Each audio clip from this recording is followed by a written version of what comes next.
Hi hello ಎಲ್ಲರಿಗೂ ನಮಸ್ಕಾರ. ಎಲ್ಲ ಹೇಗಿದ್ದೀರಾ? ಎಲ್ಲ ಚೆನ್ನಾಗಿದ್ದೀರಾ ಅಂತ ಭಾವಿಸ್ತೀನಿ. ಆ್ಯಂಡ್ ಇವತ್ತು ಬೆಳಗ್ಗೆನೇ ಬ್ಲಾಗ್ನ ಸ್ಟಾರ್ಟ್ ಮಾಡ್ಕೊಂಡಿದ್ದೀನಿ. ಆ್ಯಂಡ್ ಯಾರೆಲ್ಲ ಸಬ್ಸ್ಕ್ರೈಬ್ ಆಗಿಲ್ಲ ಬೇಗ ಸಬ್ಸ್ಕ್ರೈಬ್ ಮಾಡ್ಕೊಳ್ಳಿ. ಆ್ಯಂಡ್ ಬರೀ ಇನ್ನು 3 ಮೆಂಬರ್ಸ್ ಅಷ್ಟೇ 90 ಸಬ್ಸ್ಕ್ರೈಬ್ ಆಗೋಕ್ಕೆ. ಬೇಗ ಹೋಗಿ ಸಬ್ಸ್ಕ್ರೈಬ್ ಮಾಡ್ಕೊಳ್ಳಿ, ಲೈಕ್ ಮಾಡಿ, ಶೇರ್ ಮಾಡಿ, ಕಮೆಂಟ್ ಮಾಡಿ, ಸಬ್ಸ್ಕ್ರೈಬ್ ಮಾಡ್ಕೊಳ್ಳಿ ಅಂತ ಹೇಳ್ತೀನಿ. ಆ್ಯಂಡ್ ಬೆಳಗಿನ ತಿಂಡಿಗೆ ನಾನು ಉಪ್ಪಿಟ್ಟನ್ನ ಮಾಡ್ಕೊತಾ ಇದ್ದೀನಿ. ಬದನೇಕಾಯಿ ಉಪ್ಪಿಟ್ಟನ್ನ ಮಾಡ್ಕೊತಾ ಇದ್ದೀನಿ. ನಮ್ಮ ಮನೆಯವರು ಕೆಲಸಕ್ಕೆ ಹೋಗಿದ್ದರು, ಹಾಗಾಗಿ ನಾನು ಒಬ್ಬಳೇ ಇದ್ದೆ. ಉಪ್ಪಿಟ್ಟನ್ನ ಮಾಡ್ಕೊತ ಮಧ್ಯಾಹ್ನಕ್ಕೂ ಸೇರಿಸಿ ನಾನು ಉಪ್ಪಿಟ್ಟನ್ನ ಮಾಡ್ಕೊತಾ ಇದ್ದೆ. ಆ್ಯಂಡ್ ನೋಡ್ಬೋದು ಎಷ್ಟು ಕಲರ್ಫುಲ್ ಆಗಿದೆ ಉಪ್ಪಿಟ್ಟು ಅಂತ ಹೇಳಿ. ಆ್ಯಂಡ್ ನನಗೆ ಫಸ್ಟು ಉಪ್ಪಿಟ್ಟು ಅಂದರೆ ಇಷ್ಟ ಆಗ್ತಿರಲಿಲ್ಲ, ಯಾಕಂದರೆ ಒಂಥರ ಅನಿಸ್ತಿತ್ತು ನನಗೆ.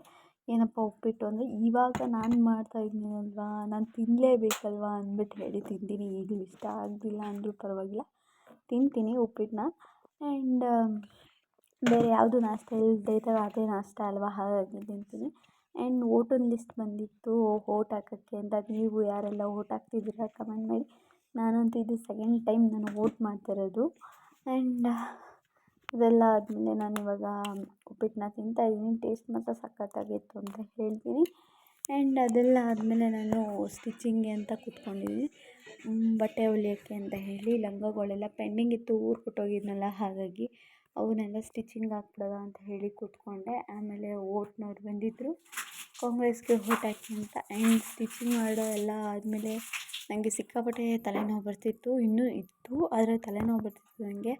ಮುಖ ತೊಳ್ಕೊಂಬಿಡೋಣ ಅಂತ ಹೇಳಿ ಮುಖ ತೊಳ್ಕೊಂಡು ನಾನು ಕಾಫಿನ ಮಾಡ್ತಾಯಿದ್ದೀನಿ. ಆ್ಯಂಡ್ ಇವತ್ತು ವೆರೈಟಿಯಾಗಿ ಕಾಫಿ ಬೇರೆ ಥರ ಮಾಡೋಣ ಅಂತ ಹೇಳಿ ನಾನು ಫೋನಲ್ಲಿ ನೋಡ್ತಿದ್ದೆ, ಎಲ್ಲ ಹೇಗೆ ಕಾಫಿ ಮಾಡ್ತಾರೆ ಅಂತ ಹೇಳಿ, ಬ್ಲ್ಯಾಕ್ ಕಾಫಿ ಹೇಗೆ ಮಾಡ್ತಾರೆ ಅಂತ ಹೇಳಿ. ನಾನು ಶ್ರವಣ್ ಬ್ರೋ ಅಂತ ಒಬ್ಬರಿದ್ದಾರೆ, ಅವರಿಂದ ನಾನು ನೋಡಿದೆ ಅವರು ಬ್ಲ್ಯಾಕ್ ಕಾಫಿ ಹೇಗೆ ಮಾಡ್ತಾರೆ ಅಂತ. ನಾನು ನಿಮಗೆ ತೋರಿಸ್ತೀನಿ ಬನ್ನಿ. ಇವಾಗ ನಾನು ಬ್ಲ್ಯಾಕ್ ಕಾಫಿ ಮಾಡೋದು. 1 ಲೋಟ ನೀರನ್ನ ಹಾಕ್ಕೊಂಡಿದ್ದೀನಿ, ಮತ್ತು 2 ಸ್ಪೂನ್ ಸಕ್ಕರೆನ ಹಾಕ್ಕೊಂಡಿದ್ದೀನಿ. ಆ್ಯಂಡ್ ಇನ್ನೊಂದು ಸ್ವಲ್ಪ ನೀರು ಬೇಕಾಗಿತ್ತು, ಹಾಗಾಗಿ ಇನ್ನೊಂದು ಸ್ವಲ್ಪ ನೀರು ಸೇರಿಸ್ಕೊಂಡು 2 ಸ್ಪೂನ್ ಸಕ್ಕರೆನ ಸೇರಿಸ್ಕೊಂಡಿದ್ದೀನಿ. ಅದಾದಮೇಲೆ ಅದನ್ನು ಚೆನ್ನಾಗಿ ಬಾಯ್ಲ್ ಮಾಡ್ಕೋಬೇಕು. ಚೆನ್ನಾಗಿ ಕುದಿಸಾದ್ಮೇಲೆ ಆಮೇಲೆ 1 ಲೋಟಕ್ಕೆ ಸನ್ರೈಸ್ ಪ್ಯಾಕೆಟ್ ಹಾಕ್ಕೋಬೇಕು. 1 ಫುಲ್ ಹಾಕ್ಕೊಂಡ್ರೂ ಪರವಾಗಿಲ್ಲ, ಅಥವಾ ಒಂದು ಸ್ವಲ್ಪ ಕಾಲು ಹಾಕ್ಕೊಂಡ್ರೂ ಪರವಾಗಿಲ್ಲ. ನಾನು 1 ಫುಲ್ ಪ್ಯಾಕೆಟ್ನ ಹಾಕ್ಕೊಂಡಿದ್ದೆ, ಅಂದರೆ ಪ್ಯಾಕೆಟ್ ನಾನು ಸ್ಪೂನಲ್ಲಿ ಹಾಕ್ಕೊಂಡಿದ್ದೆ, ಹಾಗಾಗಿ. ಆ್ಯಂಡ್ ಅದೆಲ್ಲ ಆದಮೇಲೆ ಅದನ್ನು ನಾವು ನೀರು ಕುದಿಸಿರ್ತೀವಲ್ಲ ಅದನ್ನು ಹಾಕ್ಕೊಬೇಕು. ಆ್ಯಂಡ್ ಟೇಸ್ಟ್ ಮಾತ್ರ ಸಕ್ಕತ್ತಾಗಿರುತ್ತೆ. ನಾನು ಸ್ವಲ್ಪನೇ ಮಾಡ್ಕೊಂಡಿದ್ದೆ, ಜಾಸ್ತಿ ಏನು ಮಾಡ್ಕೊಂಡಿಲ್ಲ. ನೋಡ್ಬೋದು ಸೇಮ್ ಕಾಫಿ ಥರನೇ ಫೀಲ್ ಆಗುತ್ತೆ. ನಾನು ಬ್ಲ್ಯಾಕ್ ಕಾಫಿ ಅಂದರೆ ಏನೋ ಒಂಥರ ಚೆನ್ನಾಗಿರಲ್ಲಪ್ಪ ಹಾಗೆ ಹೀಗೆ ಅಂದ್ಕೊಂಡಿದ್ದೆ, ಆದರೆ ಚೆನ್ನಾಗಿತ್ತು, ಇಷ್ಟ ಆಯಿತು ನನಗೆ ಬ್ಲ್ಯಾಕ್ ಕಾಫಿ. ಆ್ಯಂಡ್ ಮತ್ತೆ ಮಾಡ್ಕೊಂಡು ಕುಡಿಬೇಕು ಅಂತ ಅನ್ನಿಸ್ತು, ಅಷ್ಟು ಚೆನ್ನಾಗಿತ್ತು ಅಂತ ಹೇಳಿ. ನೀವು ಒಂದ್ಸತಿ ಟ್ರೈ ಮಾಡಿ.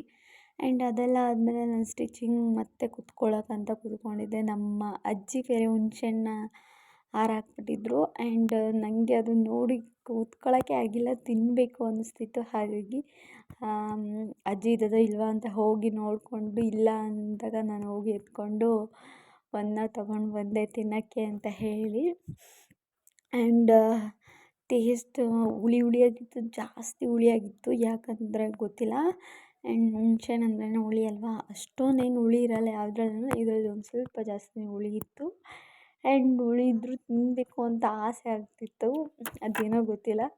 ಹುಣ್ಸೆಹಣ್ಣು ನೋಡ್ಬಿಟ್ರಂತೂ ತಿನ್ನಬೇಕು ಅಂತ ಆಸೆ ಆಗೋದು. ಆ್ಯಂಡ್ ಸಿಕ್ಕಾಪಟ್ಟೆ ಹುಳಿ ಇತ್ತು, ಆದ್ರೂ ಬಿಟ್ಟಿಲ್ಲ, ತಿನ್ನಲೇಬೇಕು ಅಂತ ಹೇಳಿ ತಿಂದೆ. ಆ್ಯಂಡ್ ಅದೆಲ್ಲ ಆದಮೇಲೆ ಮತ್ತೆ ನಾನು ಸಾಯಂಕಾಲ ಆಯಿತು. ಸಾಯಂಕಾಲದಿಂದ ನಾನೇನು ಬ್ಲಾಗ್ ಶೂಟ್ ಮಾಡೋಕ್ಕೆ ಹೋಗಿಲ್ಲ. ಆಮೇಲೆ ನಾನು ಶೂಟ್ ಮಾಡಿಕೊಂಡೆ. ಉಪ್ಸಾರು, ಸೊಪ್ಪು ಉಪ್ಸಾರು, ನುಗ್ಗೆ ಸೊಪ್ಪು ಉಪ್ಸಾರು ಮಾಡಿ, ಆಮೇಲೆ ಅದೆಲ್ಲ ಊಟ ಮಾಡಿಕೊಂಡು ನಾವು ಹೂವು ಕಟ್ಟೋಣ ಅಂತ ಹೇಳಿ ಕೂತ್ಕೊಂಡಿದ್ದೆ. ಆ್ಯಂಡ್ ಆಚೆಗಡೆ ಹೂವು ಕಟ್ಟಿದ್ರೆ ಆ್ಯಂಡ್ ಗಾಳಿ ಎಲ್ಲ ಚೆನ್ನಾಗಿ ಬೀಸುತ್ತೆ. ಇವಾಗ ಸೆಕೆಗಾಲ ಅಲ್ವಾ, ಹಾಗಾಗಿ. ಆ್ಯಂಡ್ ಚಂದ್ರನ ನೋಡ್ಬೋದು ನೀವು ಹೇಗೆ ಕಾಣಿಸ್ತಾ ಇದ್ದಾನೆ ಅಂತ. Thank you.